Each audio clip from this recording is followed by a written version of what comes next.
You are listening to the Cattle Call Podcast. This is the place where computer-aided design and drafting meets humor and practicality, with a touch of business acumen thrown in for fun. Jim and Rocco, the owners of Zentech Consultants, the premier U.S. technology consulting firm for architecture, engineering, construction, and manufacturing, discuss the fascinating world of CAD with some humor and some honesty. The Cattle Call Podcast. Hello, everybody, and welcome to another episode of the Cattle Call Podcast with Jim and Rocco from Zentech Consultants. I am Jim, your incandescently joyous host. And with me, as always, is my partner. Well, I'm the normal one. It's Rocco. Is there a seat? You missed the opportunity, dude. We can say whatever crap we want here. It's our show. I get the best titles, and you're just Rocco. But I tell you what, here's the fun part. Fun part of the show is that I still get to tell you the engineering joke of the week. All right, you ready for this? I'm ready. All right. Why are civil engineers the very worst at playing hide and seek? Oh, no. Why? Because they always leave behind concrete evidence of where they're hiding. Huh? Just the world's worst jokes. It's just amazing how bad these are. All right.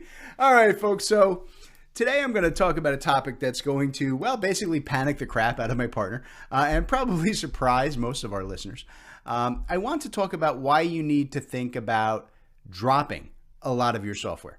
And now, look, before Rocco strokes out that I'm going to kill our sales opportunity, let me clarify that a little I bit. think you did with that joke already. That could be. I think everybody just went, nope, we're not listening to this episode. Not after that joke.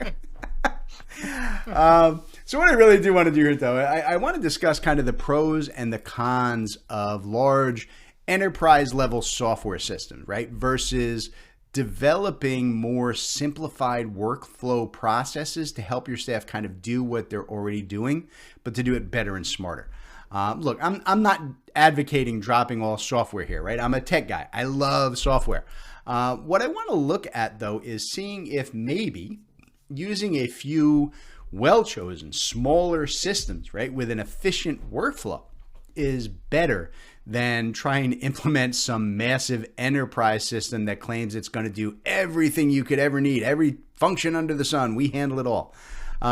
So, Rocco, in terms of your client conversations on software, kind of in the AEC space, do you find that most people are looking for that single system or a massive software bundle, right, that they can focus on and that they think is going to handle most of their business needs? It's about simplicity, right? I mean, so many people are so busy that and the technology changes so often that it's hard to grasp hold of one piece of software with the regular annual subscriptions that we're all paying now and the regular updates, right? We were just complaining about Teams before this this podcast, so it's hard enough grasping one, let alone grasping multiple packages. Yeah, that's absolutely the case. And that's kind of where we want to focus today, right? So let's get into that a bit. And I'm going to start off with some statistics here that I read in Business Wire, which was off of a study done by Productive. And it says that less than half, only actually 45% of company software apps are used on a regular basis. All right, that means that most of the tools, the bundles, the systems that you're paying for aren't being used. And this is particularly problematic in the design build world where the software developers have all pushed towards, major enterprise systems for the construction management, right? And very, very expensive bundles of vertical CAD, BIM systems in the design space. And look, these packages are powerhouses, right? That can potentially, right, do most anything that you want, but they are crazy expensive. And that is especially true, right, with the SaaS or the software as a service licensing model, where you're paying every year to essentially lease these massive software systems. So, think about that, right? Think about what you're paying for your massive CAD collection or your construction management software every year, and then realize that less than half of your people are using it at any level, right? And even the ones that do use it periodically, they're only likely using it, a fraction of that software, a fraction of the time. Right? Now, look, I'm not going to name any systems and browbeat any companies here today. You guys know the systems that you're using, and you can apply this conversation to your own setup. But let's start with the idea of those big, massive software bundles, right? Those, like I said, they're particularly prevalent with design software, right? Where they come at you and they say, hey, for a few $100s extra above what you were going to pay for that one package you really, really need, a couple $100 more, and I'll give you a dozen more softwares, right, for the same license, right? And it sounds great, right? Well, it's really not. In fact, that concept is costing you way more money, time, and aggravation than it's ever going to be worth at the corporate level. In the real world, this is the kind of argument that I have with my wife all the time. She does things like go shopping and then she'll bring home like 6 cans of Spam or some other crap. And I'm going to point out, we don't eat that. And the answer is, but it was a deal. They gave me the 6 cans for only $1 when I was buying that steak you asked me for. And I can't ever seem to get through to her that something is only a deal if you can only, if you're actually going to use that extra thing that you're getting. So she doesn't seem to catch on to the idea that you just wasted $1. So Rocco, how many of our customers, I guess, in the design space kind of buy these packaged bundles and then wind up never actually using that add-on software that they're getting in the deal? So all I'm going to say here is I hope your wife doesn't listen to this podcast, because my wife doesn't even listen to when I speak to her. Why would she listen to my podcast? Because if she does, you're sleeping in the doghouse, buddy. I have a permanent bed set up in there. I'll be fine. No. So to address your question, it's they're using one, maybe most two of the applications that are built into these suites, and again, it's there's just so much to them, and it's part of their daily workflow. They don't have the time, especially with the AEC industry and how busy they are. They don't even have time to learn all these other applications. So they're taking up space and bogging down systems. Yeah, and that's exactly what it is. If you take a minute and you look at the cost here, right? So look, even if it's only $200 extra, right, and they give you a dozen software packages, that sounds like a great bargain, right? It's not. If you don't use those packages, you're just giving away $200. And look, I get it, right? You're a big construction company, you're a big architecture firm. You say, we can afford $200, right? Just on the off chance that maybe somebody gets some use out of it. But the thing you got to understand is it's not just $200. It's $200 per year per seat, right? And that means, if you have 20 seats, right? That means you're giving away like $4,000 a year, every year. And that's just for one single bundle of software, right? A lot of companies have multiple bundles like this from different developers, and the other costs, which are way more significant here, you have to consider the time, the money, the storage fees, the backup, the power uses that your IT group is going to have to deal with when they're installing and patching and updating dozens of different software systems that nobody ever actually uses, right? And I'm going to add this to my point. If you're sitting there right now and you're thinking, we'll get around that because we're only going to install the ones that people actually use. Aha. Yeah, but you're still A, giving away free money to the developer, and B, you still have to pay your IT guys to go in and to group it and sort it and filter it and then manually install one at a time, dozens, maybe hundreds of different programs onto 30, 40 different systems. That is a crazy expensive and a terrible use of their time. So, Rocco, right? This is something, we're talking to a lot of our design clients about, right? This, eliminating useless secondary software to focus on providing only the very specific tools that they need, right? And for the design guys, what's primarily the package we're swapping out most often for them? So you're probably thinking about Bluebeam Review, right? I don't know. You tell me what's my. I mean, I was actually thinking more along the lines of BricsCAD, but because we're not really swapping out. Bluebeam's kind of a standalone to my mind. I was thinking more along the lines of people are using these other massive CAD packages because they're like, well, at least I get this base CAD system I can use that most of my guys use. I was thinking BricsCAD. What's kind of the bite there?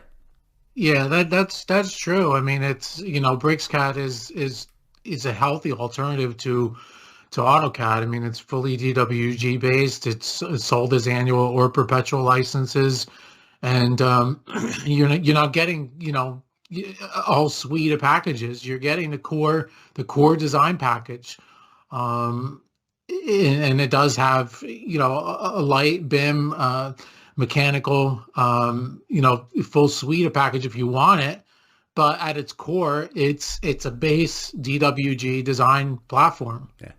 And it's like I said, the logic, sometimes people look at that and they're like, oh, well, I'm getting, AutoCAD or whatever for another $200. It's a great deal. But it's not. You're buying, the expensive vertical package for people who don't use it. Because this guy uses AutoCAD. I just get the bundle and then he can use the AutoCAD. Yeah, but now you're paying the price for one of their big expensive Civil 3D, Revit, verticals or whatever, right? MicroStation or whatever other bundle you're dealing with, for guys who just need a basic system. So that's the kind of stuff that you guys really need to start looking at internally and how you work in there. And the other thing that I want to hit on, on this topic, it's the large scale construction management systems, right? That so many of us have bought into. And again, I don't really want to, name or browbeat or get negative on anybody.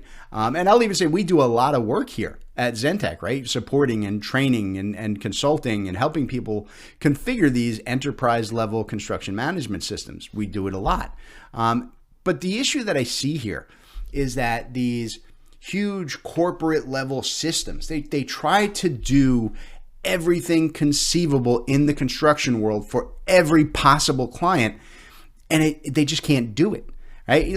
I kind of live my life by the old phrase, right? The more complex a system is, the less likely it is to work. Look, that is as true for software as it is for a car or a spacecraft.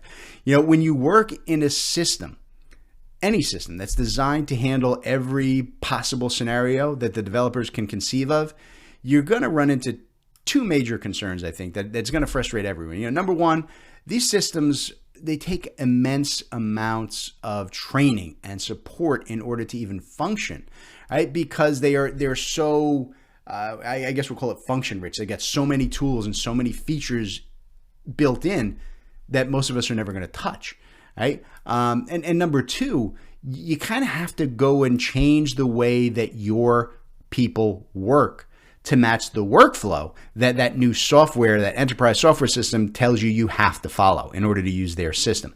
And both of those things are going to cost you a lot of time, a lot of money, and a whole lot of frustration. And what do I mean by that in kind of real world terms, right? So here's some more statistics for you, right? This one is from Gartner Research. Anywhere between 55% and 75% of all enterprise level software implementations fail and are abandoned within 2 years. Think about what you're spending on your massive, ERP construction management tool and all the add-ons and modules and the time you spend training and so on, and realize that all that money is most likely going to leave you back at square one in just 2 years.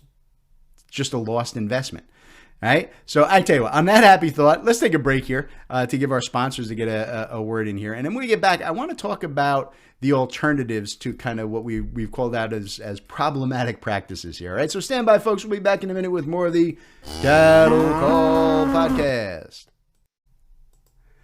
All right, everybody. The sponsor for today's episode of the Cattle Call Podcast is Matterport. Now, you guys know Matterport. They've been all over the world. We see them all the time getting, 3D laser scans and photogrammetric digital twins for all of our real estate development houses and all of that great stuff we see out there. But what I really want you guys to understand about Matterport is that it does so much more than just those static models. One of the really amazing things that you can do with Matterport is you can integrate links and hyperlinks to dashboards and controls. We can link to videos. We can link to warranty information, manufacturing information. Think of it like this. If you could go into a digital twin model, have your clients and your coworkers walk through it, pick a piece of equipment, click on it, and get all the information on the make, the model, the manufacturer, when it was last updated, how much does it cost, how do I order a new one, anything that you could conceive of, whether it's in a manufacturing space, a facility management system, or on the construction job site. We can do all of that and so much more in Matterport. It's not just 3D scanning, it's a lot more. So Rocco, why don't you tell these folks how we work with Matterport and how they can reach out to find more? Yeah, whether it's the integration with Bluebeam, products like Bluebeam or Procore, or even Adobe, we can help you from the consulting standpoint. If you're looking for help on the scanning end, we can help. If you're looking to buy the cameras, we can help. So feel free to reach out to us. Website is zentechconsultants.net. Give us a ring, 866-824-4459, or drop us an email, sales@zentechconsultants.net. There you go, folks. Matterport, so much more than you ever thought it was, and sponsoring the Cattle Call Podcast. All right, everybody, welcome back to the Cattle Call Podcast. We're talking about enterprise software versus workflow improvements. And in this half of the show, I want to focus on the workflow improvement processes and how they can help you. I get that we all look at our current workflows, everybody, and we always think that they can be better. And you're right, they can. But, I think in the top of this podcast, we kind of shot down this idea of more software or bigger enterprise systems or more structure as always being the right answer. So what are you supposed to do then, right? If the big expensive software is not going to fix all my problems, what are we supposed to do? Well, we're talking about improving workflow and processes, right? But, how are you going to do it?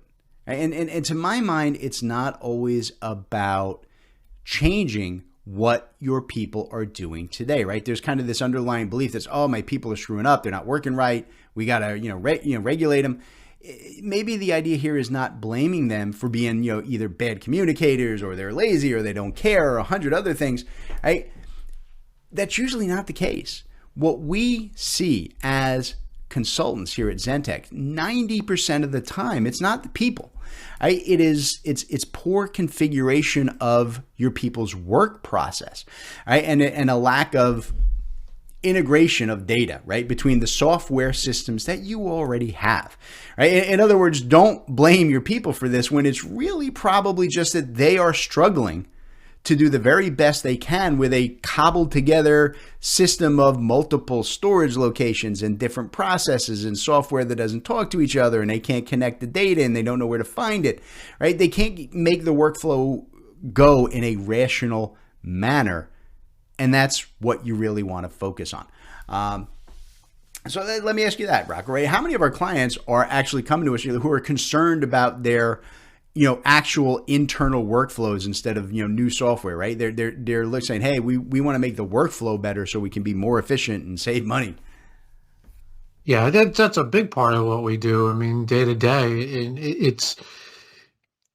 there's so many conversations where people are just blown away by what the software that they have at their fingertips can do when we show that to them, when we have deeper conversations. So that's part of why we're around, right? To help folks become more proficient and utilize the tools that are at their fingertips better. It's not about spending more and buying more tools. Yeah. That's for sure. Absolutely, right? It's the old day, right? Don't throw out the baby with the bathwater, right? Don't get rid of the tools and features that you have. Make it work better. So look, like I said, the way to improve your workflow is most often to let your workers continue doing what they already know how to do and let them do it the way that they know how to do it. And I know it sounds like I'm crazy, right? How am I going to get better efficiency by not changing anything? Well, I didn't say we weren't going to change things. We're actually going to look at ways to make what your people are already doing, make that go faster, smarter, easier, right? And that right there, that concept, it's the true secret to a successful consulting engagement. If you're looking to implement a new, better process successfully, right? And you're like, oh, everybody fights. Nobody wants to do the changes. They're all arguing. Here's how you do it. You let people do what they already know how to do, but show them how it can be done easier. And those people will be your biggest cheerleaders around this new process. You're making my job easier and I don't have to do anything totally different. Absolutely, they want that. The workflow changes that we most often recommend, right, allows people to keep working with the software they already know how to use. We focus on getting them to the right data faster, right? And automating the connection between the software systems you already have whenever we possibly can. We also work, showing clients that a lot of the data that they have, the term is warehouse, right? It's kind of locked away in separate files, and then they mainly have to go get that data and copy and paste it to a report and run a new report and go get this information from there. All of that can be made available in real-time analytics and dashboards and reports that update in real time. And we found that to be a really effective, right, way of working. And in real world terms, it's helping people use graphic interfaces to get to the data that they need just by, instead of having to search and so on for servers and folders and subfolders 100 times a day, they can just open up a PDF and click on a map or a button or an image or a floor plan or a workflow. They can just click on things and it takes them to the data that they need. And that may sound like it's a small thing, right? But up to 40%, and we've talked about this on the show before, up to 40% of a normal tech worker's day can be spent just searching for their files, 40% of their time. By implementing some type of a digital dashboard control where there's a simple interface that takes people to exactly the information that they need without having this constant searching and remembering where things are, you will see a major productivity bump with just that one simple change. So, Rocco, when we're doing dashboard work, right, this type of work, do people usually see that concept of locating files as something important when they start talking to you, or is it something that they kind of underestimate or never really thought about that you need to explain to them? No, they definitely see the benefit because we all spend too much time searching for this and searching for that. This is a process that's better explained visually. So, you definitely want to reach out to us and talk to us about it, and so that we can kind of show you the process, but and how you could benefit from it. But yeah, it's files. We all have too many files in too many different places. Yeah, and no we're doubt. spending too much time searching. Absolutely.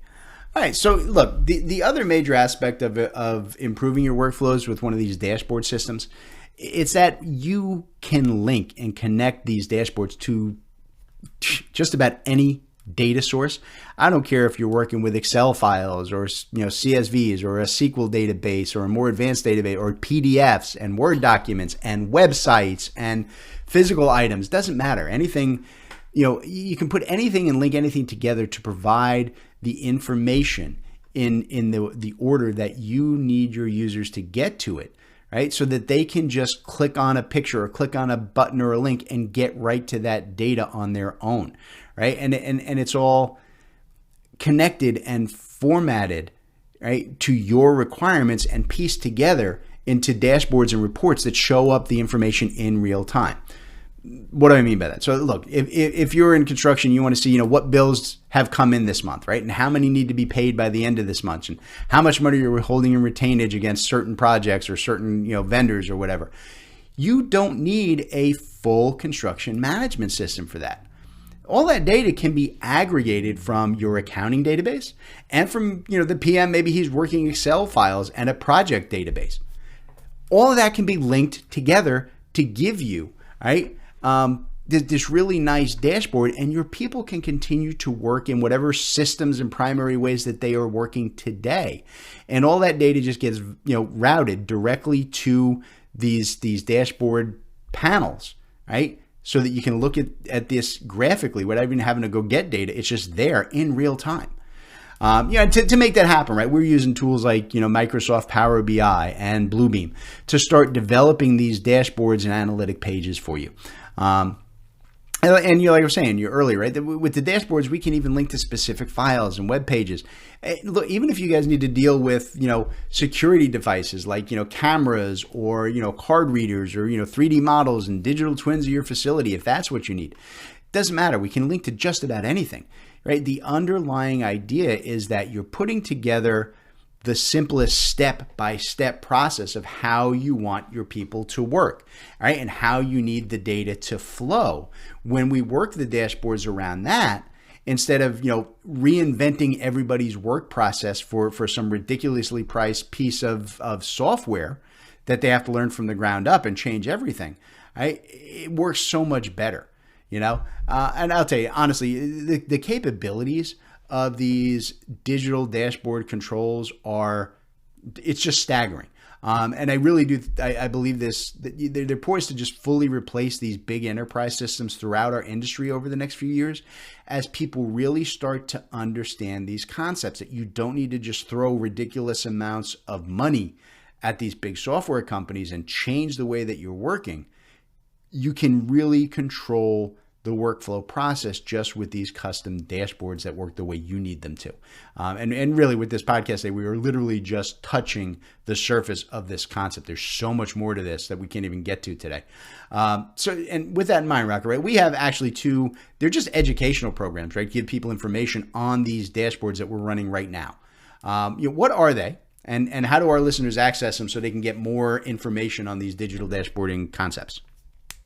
Yeah, there are our Tech Flow for Construction and Tech Flow for Government series that Jim has actually done. We're trying to make Jim world famous. He'll be at the mall tomorrow if anybody wants to show up. He's giving out autographs. There you go. But yeah, it's an online series that you guys can look up. It's TEK, so Tech Flow for Construction and Tech Flow for government, and you can hit it off our website at zentechconsultants.net, or it's actually on YouTube as well. All right. So I tell you what, folks, I'm going to kind of leave this conversation like this, right? Enterprise systems can be very, very useful for extremely large companies. But most of us, right, for most of us, they're just overkill. And they lead to deficiency instead of efficiency, right? You're going to get better results letting your people work the way they know and already understand, and then adjusting the workflow and using technology to make that daily process easier on them. And that's the way you guys want to focus on it, right? And with that, we're going to bounce out of here, and we'll catch you next time on the Cattle Call Podcast. All right, everybody, today's Cattle Call was brought to you courtesy of Zentech Consultants. That's Rocco and I. Zentech Consultants works with design and manufacturing firms to help our clients purchase and implement the software that they need in these complex industries. We provide a single point of contact for clients to buy, develop, and learn the most vital software systems for your specific needs. Zentech strives to be your trusted technology partner from your initial needs all the way through long-term support and training for your entire staff. So Rocco, why don't you tell them how to reach out to Zentech? All right, yeah, you can reach out to us through zentechconsultants.net. You can email us at sales@zentechconsultants.net, or you can even call us 866-824-4459. Excellent. We look forward to hearing from you all.